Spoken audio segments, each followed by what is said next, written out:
My name is Ingrid Van Beek. I'm an addiction medicine and public health physician, and I've been working in the King's Cross area, arguably since when I was a medical student at St Vincent's Hospital in Darlinghurst during the second half of the 70s, when heroin overdose cases were really exploding.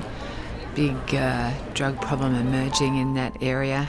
During the 90s, there was particularly an explosion of heroin use right across the country.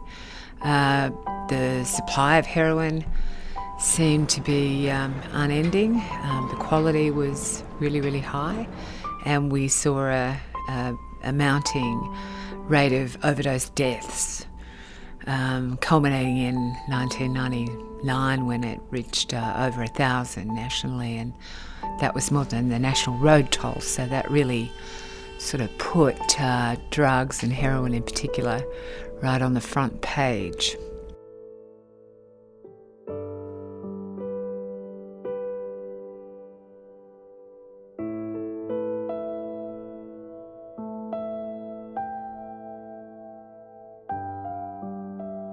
We've been giving out clean needles to people to prevent HIV, but people in the local community, they understood the importance of a program like that.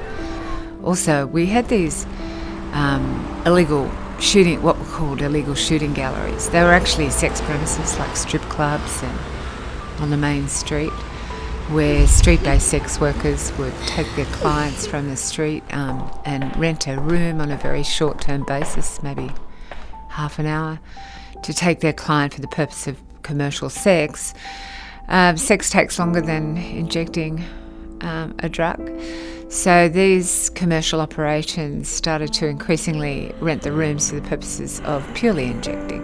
And then they started providing the needle syringes as well. So they were sort of quasi-supervised injecting rooms in a way, because if they didn't emerge after 10 minutes, the minder would go and knock on the door, and if nobody answered, they'd go in and call ambulance if necessary, if there was an overdose situation.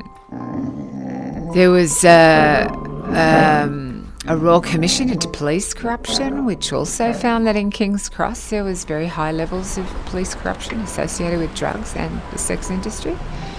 And at that time, the Commissioner became aware of these illegal shooting galleries, and some of these operators of those particular premises were in fact incarcerated in the course of this Royal Commission.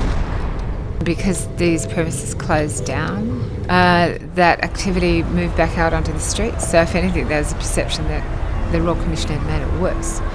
And so the Commissioner actually added a recommendation to his final report saying that the government should consider extending the needle syringe program. So he saw injecting rooms as an extension of the needle syringe program, so as well as giving clean syringes, instead of bidding those people goodbye, allowing them to stay on the premises and do what they would otherwise do in less safe circumstances.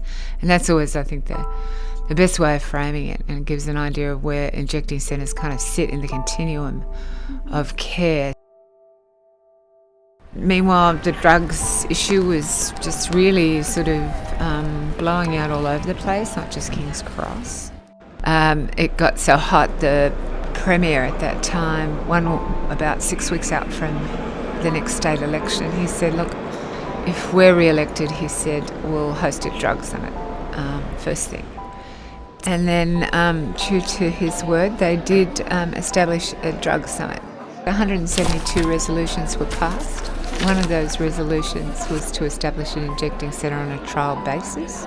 Didn't actually say King's Cross, but because we'd been sort of on about this for a while, and King's Cross did have the highest concentration of drug overdoses and deaths in the country, that was the logical place. Importantly also, it was well established by that stage that the community also favoured this type of thing.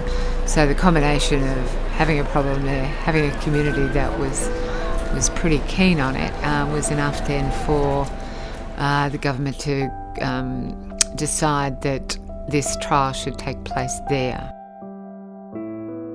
and then Uniting Church stepped into the void, and they agreed to apply for the licence. So under the legislation had to pass, of course, to allow all this to happen, which duly happened at the end of that year in 1999. And I was then recruited as the medical director of that service. So finally we opened in 2001 in May, 2 years after the drug summit.